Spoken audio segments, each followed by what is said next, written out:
잘 알고 있는 말씀이시죠? 제가 어떤 성경 관련된 사이트를 봤더니 가장 좋아하는, 한국의 성도들이 좋아하는 성경 말씀 3등에 이 말씀이 뽑혀 있더라고요. 잘 알고 있는 말씀이시고요. 외우고 계실지도 모르겠고요. 설교를 아주 여러 번 들으셨을지도 모릅니다. 자, 지난주에 제가 무슨 말씀을 전해드렸죠?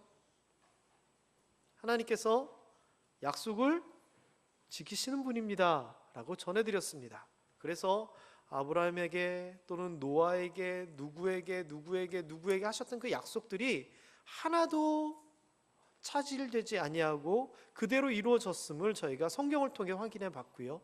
또 하나님께서 스스로 말씀하시기를 나는 내가 한 말 반드시 지킨다, 맹세한다라고 하실 정도로 그 하신 말씀, 그 하신 약속에 대하여서 반드시 지키시는 분임을 제가 성경을 통해서 설명을 해드렸습니다.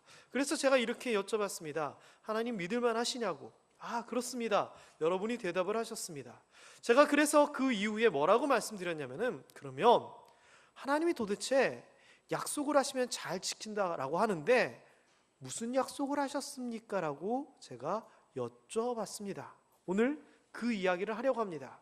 자, 이 말씀 이사야서 41장 10절의 말씀 잘 아시는 말씀인데요, 질문 드립니다. 여기에 보면은 너가 나옵니다. 약속을 한, 하나님이 누구에겐가 약속을 한 그 대상이 있는데 너, 내 하나님, 너 누군가에게 두려워하지 말라, 놀라지 말라, 도와줄 거야, 붙들어 줄 거야 라고 말씀을 하셨는데 이 너는 누구일까요? 누구일까요? 우리일까요? 성경을 통해서 정확하게 이 너가 누구를 얘기하는지 한번 확인을 해볼까요? 읽어봅니다. 시작. 그러나 나의 종 너 이스라엘아, 내가 택한 야곱아, 나의 벗 아브라함의 자손아. 네, 바로 앞에 나오는 얘기입니다. 이 이야기를 하면서 내가 너를 어떻게 해주겠다라고 얘기를 하시는 겁니다. 자, 일단 이게 정확하게 누구냐? 아주 쉬운 대답은 야곱입니다. 그렇죠? 이스라엘은 누굴까요? 이스라엘 백성을 얘기할 수도 있지만 실제로 이스라엘이라고 하는 말은 야곱이 하나님과 씨름을 하다가 나에게 축복하지 않으면 내가 안 놓겠습니다 버티죠. 그때 하나님이 야곱에게 이름을 새로 지어주십니다. 예전에 야곱이 아니라 이제 너를 이스라엘이라 하겠다. 마치 아브라함에게 네가 아브람이라고 불렀는데 아브라함이라고 불리겠다 하신 것처럼 이름을 바꿔주신 그 이름이 이스라엘입니다. 자, 그러다 보면 이 이스라엘이 야곱이 되겠고요. 그렇게 보면은 아브라함의 자손, 아브라함의 손자인 야곱을 또 얘기한다 생각할 수 있습니다. 자, 그렇다면 지금 이사야서 41장에서 두려워하지 말라라고 하는 게 이 야곱에 대한 이야기입니까?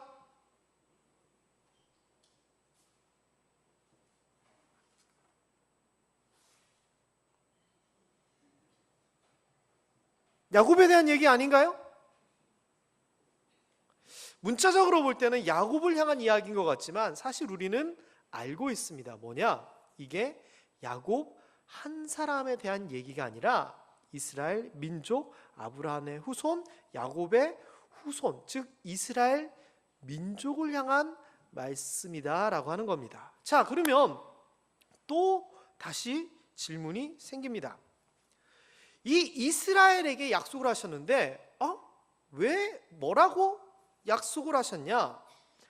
내가 땅끝까지 너를 붙들어주고 너를 부르고 너는 내 종이고, 그러니까 너는 내 거고 나는 네 주인이고 너를 택하였고 내가 너를 싫어해서 버리지 아니하였다라고 하는 이 이야기를 이스라엘 백성에게 하신 것인데 문제는 이스라엘 백성에게만 이 이야기를 하셨을까 하는 이야기입니다.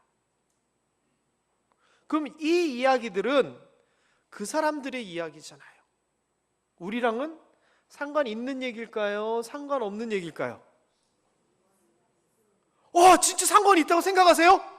아니 여기서 분명히 얘기하는데 이스라엘아, 야곱아, 아브라함의 자손아, 내가 너 해준댔는데 이거는 우리 얘기 아니잖아요. 그 이야기를 한번 생각해 보려고 합니다. 제가요, 꽤 오래전인 것 같습니다. 그래서 지금은 그런 실수를 하질 않는데, 휴게소를 갔다가 밥을 먹어야 되는데 라면이 몹시 땡기는 겁니다. 라면이. 아시잖아요. 휴게소에서 이 음식이 맛있을까 저 음식이 맛있을까, 라면은 절대 선택이 있어서 실패가 없습니다. 어느 휴게소나 진짜 웬만하면 똑같거든요. 그래서 제가 라면을 먹겠다 생각을 했는데, 라면을 시키려다 보니까 라면 하나로 양이 안 될 것 같은 거예요. 그래서 고민을 한 거죠. 김밥을 하나를 더 시켜 먹어야 되겠다. 라면 하나 4,000원, 김밥 하나 3,500원. 그래서 그렇게 시켜 먹다 보니까 무려 7,500원 비싼 그거를 비용을 치르고 먹게 됐습니다. 김밥을 왜 시켰다고요? 김밥을 먹고 싶어서? 아니에요. 양이 안 돼서요. 그런데 라면을 먹고 김밥을 먹고 먹다 보니까 저 눈앞에, 배식하는 그 눈앞에 밥통이 밖으로 나와 있는 거예요. 아니, 밥통이 왜 밖으로 나와 있을까 생각하는 순간 옆에 보이니까 써 있는 말, 정확하게 문구는 기억나지 않는데 대충 내용은 밥이 부족하신 분은 더 갖다 드셔도 됩니다. 무슨 상황인지 아시죠? 휴게소 가면 어떤 휴게소는요, 밥 부족하면 더 먹으라고 밥통을 아예 밖에 내놓고 마음껏 꺼내 먹게 이렇게 돼 있는 거예요. 그걸 보는 순간 제가 무슨 생각이 들었을까요? 3,500원. 자, 써있기는 써있고 모든 사람들에게 다 개방되어 있는 밥통인데 제가 왜 거기서 밥을 안 퍼먹었을까요? 몰라서. 그 이야기입니다. 이런 말씀들이 있는데 이게 몰라서, 이건 나에게 해당되는 게 아니야, 그럴 수 있을까요? 없을까요? 있어요. 여러분, 성경에 정말 좋은 얘기들이 많고요, 하나님께서 복 주시는 내용들이 많고요, 약속하신 내용들이 많은데 이게 내 얘기 같아요? 아니면 성경에 있는 사람들 얘기 같아요? 진짜요? 우리의 얘기 같아야 되는 거예요. 그런데 성경을 보면 내 얘기 안 같잖아요. 이게 어떻게 내 이야기지? 이대로 따져보면은요, 아까 있었던 그 성경 구절을 그대로 살펴보면은 하나님은 우리의 하나님이 아니라, 나의 하나님이 아니라 이스라엘의 하나님이에요. 그리고 이스라엘을 돕는 분이고 이스라엘을 위한 분이지, 거기에서 오늘날 대한민국이나 나와 연관된 표현으로 설명하지 않아요. 다시 얘기하면 이스라엘만을 위한 하나님으로 생각할 수밖에 없어요. 그런데 실제로 성경에서 하나님 이스라엘 백성들에게 이런 얘기들을 하지만 이스라엘 백성들만을 위한 이야기예요? 우리에게도 해당되는 이야기예요? 확실히 우리에게도 해당되는 이야기예요? 정말이에요? 근거가 뭐예요? 그냥 자, 이렇게 믿는 사람들, 이스라엘만을 위한 하나님이다라고 믿는 사람들이 두 부류가 있습니다. 첫 번째는 누구냐? 당연히 이스라엘 사람들이에요. 이 사람들은요, 지금도 자기네만이 선택받은 민족이고 하나님이 메시아를 지금도 보내주셔서 예수 그리스도를 인정하지 않습니다. 메시아를 보내주셔서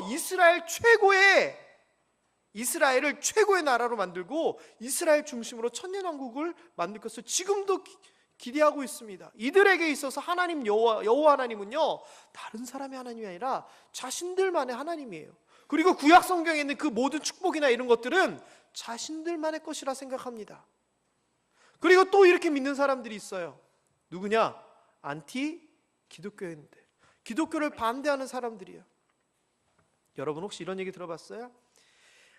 그 기독교 서양의 종교 그거 왜 믿냐고, 그 이스라엘의 신이지, 그게 무슨 우리 대한민국의 그거냐고, 그거는 그 사람들 믿으라 그래, 우리는 우리 종교 믿어야지. 이런 얘기 들어보셨어요? 안 들어보셨어요? 맞아요. 그 사람들 그렇게 얘기해요. 하나님 여호와 하나님은 사막에서 있던, 광야 사막에 있던 이스라엘 민족의 하나님이지 다른 신들과 똑같은 신인데 왜 우리가 그것을 믿느냐라면서 비판해요. 그렇지만 그 사람들이 서양 신이라고 배척을 하는데 유교를 믿는데, 유교는 어느 나라에서부터 시작한 거죠? 중국의 공자부터 시작했죠. 불교는 어디서부터 시작한 거라고요? 인도에서 시작했죠. 어쨌거나 이스라엘만의 하나님이라고 하는 얘기는 사실상 통용되지가 않아요. 자, 그런데요, 이게요, 성경에서 직설적으로 이스라엘에 대해서 축복하고 야곱에 대해서 축복하는데 왜 이게 우리의 이야기가 되느냐? 이걸 알아야 됩니다. 이것을 아는 것이 중요합니다. 왜 중요하냐면요, 이 성경에 있는 이야기가 내 이야기다라고 생각하고 있는 것과 그냥 그들의 이야기라고 생각하고 있는 것은 하늘과 땅 차이입니다. 내가 너를 사랑한다라고 여기 쓰여져 있는데 하나님께서 이스라엘을 사랑하셨구나? 나랑 뭔 상관이에요? 그런데 이게 나에게 하신 말씀인 것처럼 하나님이 나를 사랑하시는구나라고 생각되면 틀린 겁니다. 내가 너와 함께 하겠다라고 말씀하셨는데 오늘 본문에 있는 것처럼 내가 도와주겠다라고 말씀하셨는데 이게 이스라엘의 이야기라 생각하면 그게 나에게 무슨 감동입니까? 그런데 그게 나를 향한 말씀이라면 틀려지는 겁니다. 성경을 읽는 게 틀려지는 겁니다. 성경에 있는 약속들이 보여지는 겁니다. 성경에 있는 말씀들이 내 말씀이 되는 겁니다. 그러면 성경을 보는 눈이 틀려질 뿐만 아니라 우리 삶의 모든 것이 새롭게 시작될 수밖에 없습니다. 그렇게 되면 성경을 읽을 수밖에 없죠. 설교를 들을 수밖에 없죠. 왜? 나에게 하시는 말씀인데. 누가? 하나님이. 하나라도 놓칠 수가 없는 겁니다.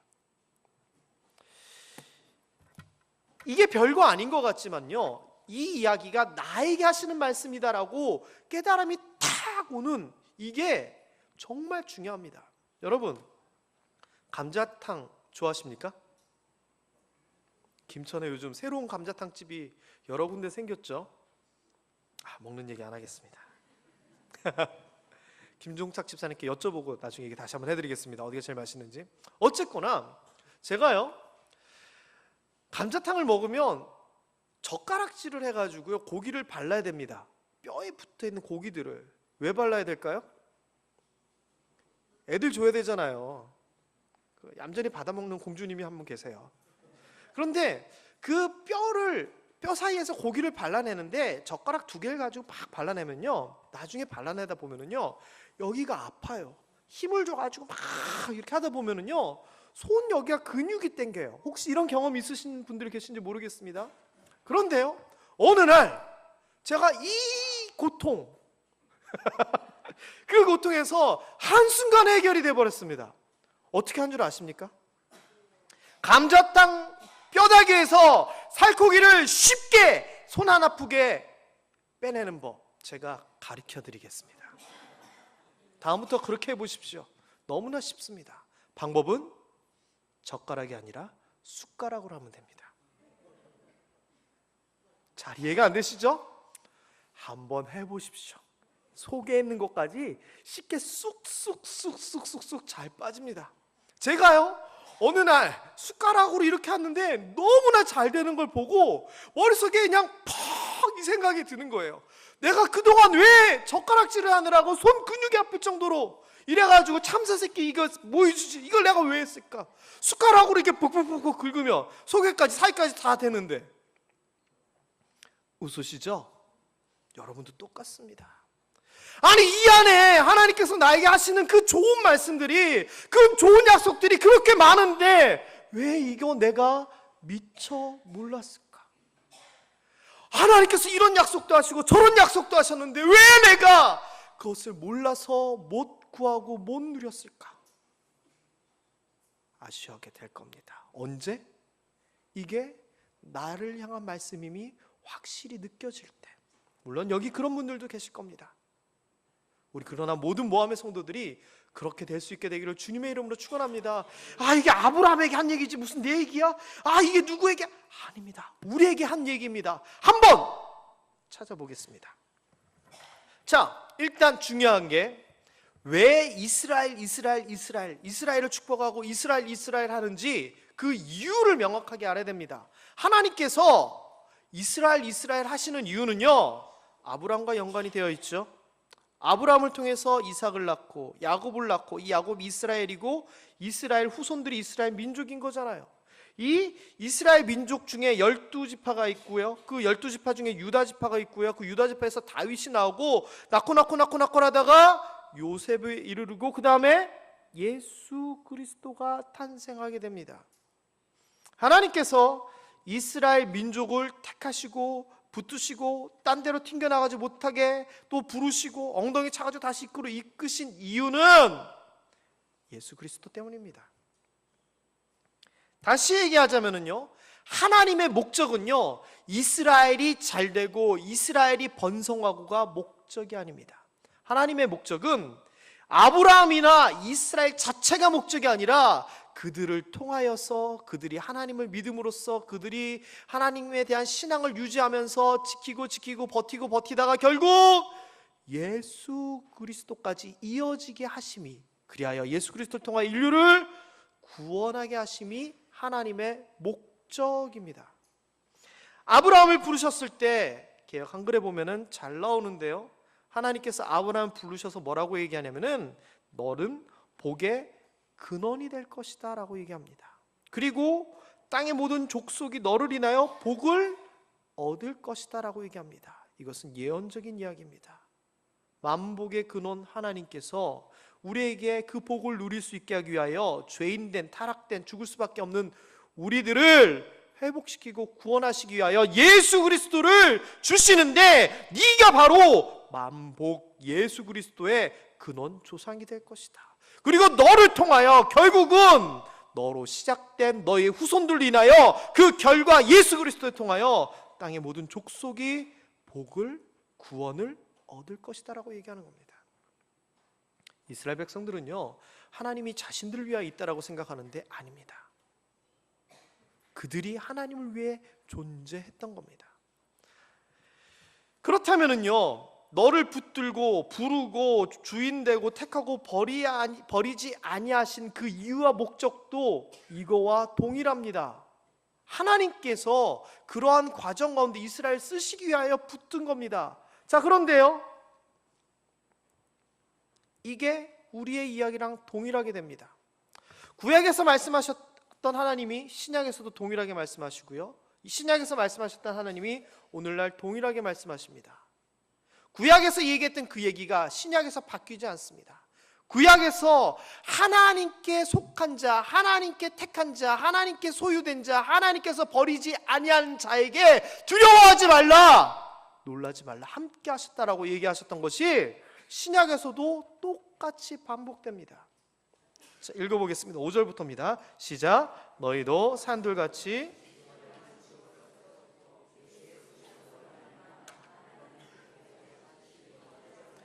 거룩한 제사장이 될지니라. 그러나 너희는 택하신 족속이요 왕같은 제사장들이요 거룩한 나라요 그의 소유가 된 백성이니, 우리가요, 죄인 되었던 우리가요, 죽을 수밖에 없는 우리가요, 예수 그리스도로 말미암아 하나님과 직접 대면한 가장 존귀한 제사장이 된다라고 얘기합니다. 이런 우리를 뭐라고 표현하냐면은 마치 이스라엘에게, 야곱에게, 아브라함의 자손에게 그 앞에서 수식했던 것처럼 택하신 족속이고 왕같은 제사장이고 거룩한 나라고 그의 소유가 된 백성 내 것이다 라고 얘기를 하는 겁니다. 이스라엘에게만 그 얘기를 얘기했나요? 아닙니다. 신약에 있는 그들에게도 얘기했습니다. 그들은 누구? 예수 그리스도로 말미암아 거룩한 제사장이 된 그들에게도 똑같은 표현으로 얘기를 하십니다. 그렇다면 오늘날 우리는 예수 그리스도로 말미암아 거룩한 하나님의 자녀가 된 사람입니까? 아닙니까? 된 사람입니다. 그렇다면은요, 이거는 우리에게도 해당되는 택하신, 부르신, 소유된 그 단어가, 그 수식어가 우리에게도 해당되는 겁니다. 왜냐? 하나님은 변치 않으시는 분이잖아요. 다시 얘기하면은요, 그 당시에 그렇게 택하시고 부르신 하나님이 신약 시대에도 그러셨고 오늘날에도 동일하게 하시는 겁니다. 그렇다면 이런 질문을 할 수 있습니다. 목사님, 그 말 이해가 된다고 쳐도요, 이사야 시대에 얘기하신 것이 지금 우리랑 무슨 상관입니까? 이렇게 대답할 수도 있습니다. 그렇지 않습니다. 이사야서는요, 물론 히스기야 왕 시대를 비롯한 유다 왕국 후반기 선지자인 이사야를 통해서 선포한 말씀인데요, 이 이사야서는요 예언서인데 당시 백성들에게 하나님께서 하신 경고 또는 축복의 말씀입니다. 그런데 그 당시 시대에만 국한된 게 아닙니다. 이사야서에서는 회복과 구원에 대하여서 그 당시 시대를 얘기할 뿐만 아니라 예수 그리스도에 대한 이야기를 그 안에 예언적으로 포함하고 있습니다. 그는 실로 우리의 질고를 지고 그가 채찍에 맞음으로 우리가 어떻게 되고 등등등, 그는 양 같아서 뭡니까? 그 당시의 이야기인가 동시에 태어나실 예수 그리스도에 대한 예언입니다. 뿐만 아니라 그것은요 시대성을 뛰어넘는 하나님의 선포입니다. 시대성을 뛰어넘는다는 얘기가 좀 어려운 얘기인 것 같은데요, 아닙니다. 그때의 그 하신 말씀이 지금도 유효하다는 거고요, 앞으로도 유효하다라고 하는 겁니다. 택하신 자, 붙드신 자, 소유된 자에게 함께 하시고 복 주시고 도와주신다고 하는 약속은 그때만 해당되는 게 아니라 그 대상, 그 조건이 우리가 해당이 되기 때문에 신약시대의 그들처럼 구약시대의 그들처럼 오늘날에도 우리에게 그 말씀이 해당되는 겁니다. 특별히 예언서의 말씀이 그런데요, 우리가 잘 알고 있는 요한계시록의 말씀이 있잖아요. 이 예언서들이요, 요한계시록 말씀과 같은 말씀들, 구약에 있는 예언서들은요 세 가지 의미를 가집니다. 첫째는요, 당시 상황에 대하여 빌라델비아 교회가 어떻고 에베소 교회가 어떻고 귀 있는 사람들 너희 들어! 그때 시대에 하신 말씀 맞습니다.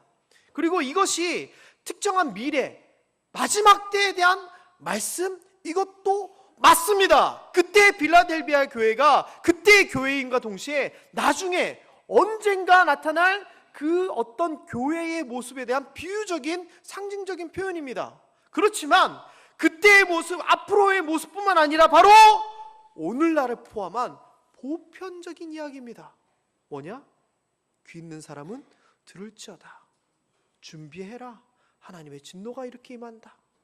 다시 얘기하면은 하나님의 말씀을 그 시대에만 묶어놓아서는 안 된다라고 하는 겁니다. 물론 그런 말씀들이 있습니다. 문화적인 어떤 관습적인 부분에 있어서. 그러나 이 내용들은 그게 아닌 거죠. 말씀을 다시 앞으로 좀 돌려볼까요? 이스라엘, 야곱, 아브람 자손에 대한 이야기만이 아니라 이스라엘, 야곱, 아브람의 자손과 같은 사람, 어떤 사람? 하나님이 붙들고 하나님이 부르고 하나님이 소유되고 하나님이 택하고 하나님이 버리지 아니한 이들과 같은 사람들에게 뭐라고 말씀하셨느냐? 두려워하지 말라, 놀라지 말라라고 하셨다는 겁니다. 그럼 이게 오늘날 우리에게 하시는 말씀이에요, 아니에요? 우리에게 하시는 말씀이에요. 이 말씀을 여러분에게 하시는 거예요. 두려워하지 말라고, 놀라지 말라고. 너희는 내가 불렀잖아. 내가 택하였잖아. 예수 그리스도로 인하여서 너희가 내 소유가 됐잖아. 아브람처럼, 야곱처럼, 그 다른 사람들처럼 내가 너희를 택해가지고 이렇게 하는 것처럼 오늘날 너도 똑같아. 내가 너를 부르고 택했으니까 너도 두려워하지 말고 너도 놀라지 마라고 얘기하시는 겁니다. 이게 그들에 대한 약속입니까? 오늘날 우리 나에 대한 약속입니까? 나에 대한 약속입니다. 성경이요, 이 구절만 그런 것이 아닙니다. 성경 전체는요 오늘날 나를 향한 말씀입니다. 거기에 있는 하나님의 무수한 약속들조차 그들의 것이 아니라 바로 나의 것입니다. 여러분, 성경에 어떤 약속들이 있는지 혹시 찾아보셨어요? 찾아보세요. 여러분에게 하시는 하나님의 약속이래요. 그리고 그 약속 하나님께서 저버리지 아니하시고 반드시 지키신대요.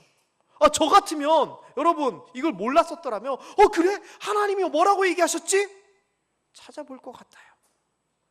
그러실 수 있게 되기를 주님의 이름으로 축원합니다. 오늘날 우리를 살아가는 이 시대의 사람들의 가장 중요한 문제 중에 하나가 두려움과 놀람입니다. 이 두려움과 놀람이 뭡니까? 왜 두렵고 놀라는 겁니까? 그 이유가 뭡니까? 어떻게 대처해야 됩니까? 여기에 대해서 하나님께서 두려워하지 말라, 놀라지 말라라고 했는데 그럼 우리를 어떻게 하라고요? 이런 것들에 대해서는 다음 주에 좀 더 세밀하게 말씀드리도록 하겠습니다. 말씀을 마무리해 보겠습니다. 성경의 이야기가 남의 이야기냐? 그들의 이야기냐? 믿음 좋은 그들만의 이야기냐? 이스라엘만의 이야기냐? 아닙니다. 그때 선포되신 말씀은 시대성을 뛰어넘어 오늘날 우리에게도 동일하게 적용됩니다. 왜?